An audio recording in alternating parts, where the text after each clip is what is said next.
y'all doing? We're going into the third week of the government shutdown. So I'm calling all poor people, which it's gonna be it's what 800,000 newly poor now.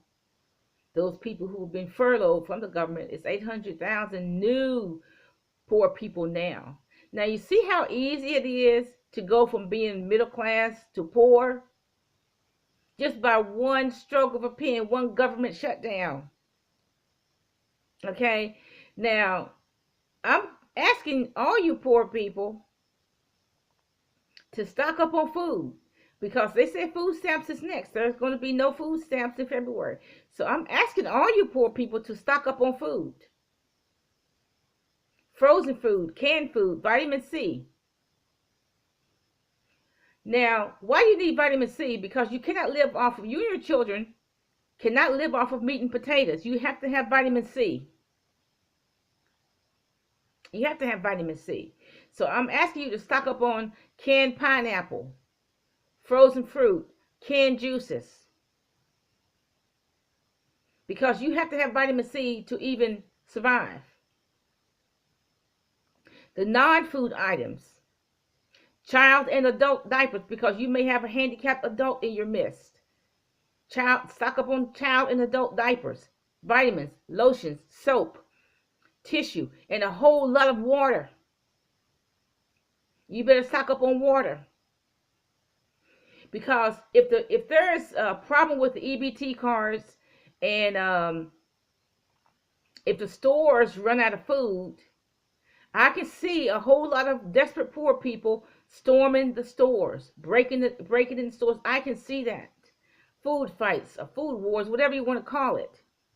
But see, if you stock up on food, as much food as you can, you won't have that problem. You will not be at that store begging that store to open. You will not be there.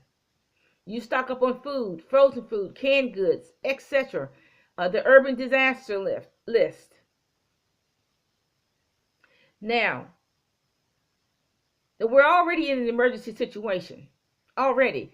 So I'm suggesting that you take a senior citizen to the store or a handicapped person to the store for free. This is not a good time to be selfish. Do something for the elderly and the handicapped. Take them to the store so they can stock up on food. Do that for free. Now, what about my friends on Skid Row? I don't know why you're still lingering on Skid Row.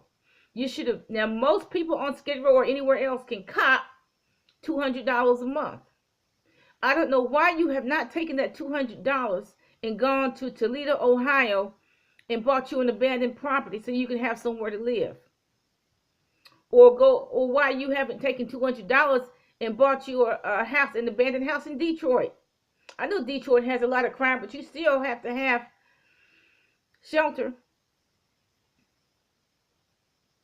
You can take $200 and buy you an abandoned house in Detroit, probably on the outskirts of Chicago too.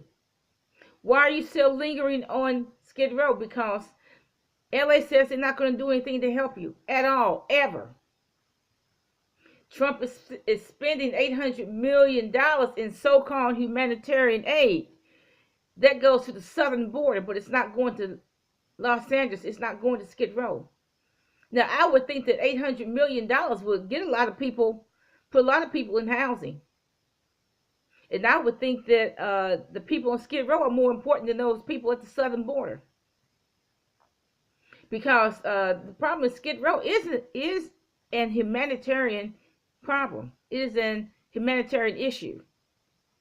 So why are you still lingering on Skid Row?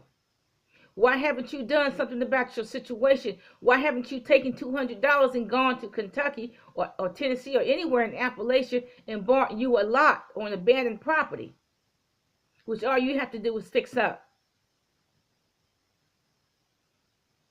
Okay, why haven't you done it? Why are you wasting your time lingering on Skid Row? Los Angeles said they're not going to help you. The federal government's not going to even help you. The federal government sending $800 million humanitarian aid to the southern border to help those illegals who are not even citizens. And we have a full-blown humanitarian crisis right here on Skid Row in this country. He's not sending $800 million to that.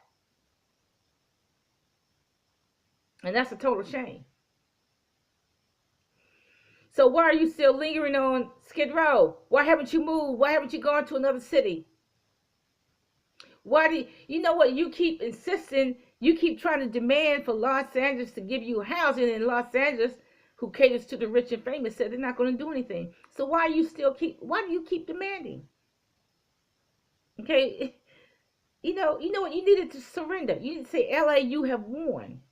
You're not going to give me housing. I get that. I get it. Okay, so go to another state. You can take $200 and go to Detroit, Chicago, Toledo, Ohio, Appalachia, anywhere in Appalachia, and buy yourself some property and build your own house. So you know what? This is not the time to be stupid. You better be thinking ahead. I'm telling all of you poor people in particular, and like I said, what poor people am I talking to?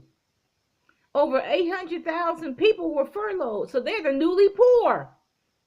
They were furloughed from these well-paying federal jobs, and they don't even know how they're going to pay their bills. Don't even know how. You know what? There's a bigger problem. If you really dig deeper, there's a bigger problem. None of these people who have these so-called good federal jobs have saved any money. And all the financial gurus say you should save at least 6 months worth of expenses in the bank just in case you have an emergency like this. You know what? Frankly, I don't know why anybody bought a house during the Trump administration. I wouldn't have even bought a house during the Trump administration. Why? Because he's so volatile. He changes his mind from one place to the next. I would never have bought a house under the Trump administration because he's volatile. He changes his mind from 1 minute to the next. You don't know whether he's telling the truth about what. You don't even know. I don't know how anybody could have bought a house during the Trump administration. But you hear a lot of these people who are furloughed. Yeah, you just bought a house. Just because Trump said make America great again, make America white ruled again, he's going to take care of the white people. He's going to kick all the people of color out. And he's going to take care of the white people. And the white people believe that fantasy. Because that's all it was a fantasy. Trump was selling them a fantasy. And they believed it. And went out and bought a house with a huge mortgage and cannot pay it because they've been furloughed. They should have saved their money. See, there's always a deeper issue. There's a deeper issue. Okay? These people who had good salaries don't know how they're going to pay their monthly expense this month. I mean, I'm talking about electricity, water, mortgage, rent. They don't know how they're going to pay it. But like I said, there's a deeper issue. They should have aggressively saved at least 6 months worth of expenses in the bank just for an emergency fund. All the financial gurus say that. You save at least 6 months. You have a financial expense 6 months. A 6 months financial expense. And really you should have about 1.5 years of monthly expenses in the bank. Just in case you have an emergency like this. But you know what, poor people, we're in an emergency right now. You need to stock up on food, stock up on non-perishables. You need to do that right now because we're into the 3rd week of the shutdown. This is no time to be stupid. You got to think fast and you got to think furiously. Have a nice day.